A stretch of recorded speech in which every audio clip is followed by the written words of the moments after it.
un article à ce sujet que vous pourrez voir sur nos différents supports, à savoir que, en phase, que d'abord, premièrement, si quelque chose part en haut, au bout de 7 ans, ça va en bas.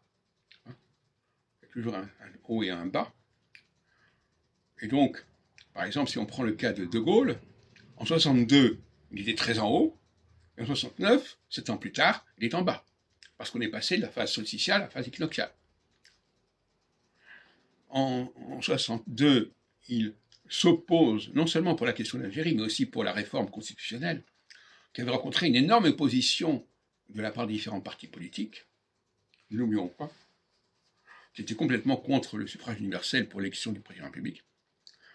Et donc, enfin, bref, toujours est-il qu'il a su affronter cette cabale contre lui. Il a même, alors qu'il y a eu une motion de censure contre Georges Pompidou, son premier ministre, qui avait réussi, la seule qui a réussi d'ailleurs, sous le 5e République jusqu'à présent, eh bien, il va dissoudre l'Assemblée nationale et il va renommer Georges Pompidou président de la République. Sous réserve évidemment que cette Assemblée nationale lui apporte la majorité nécessaire, c'est évident.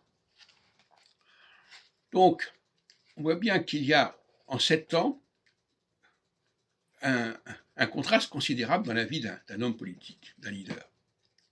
7 ans avant, il était en haut, 7 ans après, il est après. 7 ans après, il est encore un...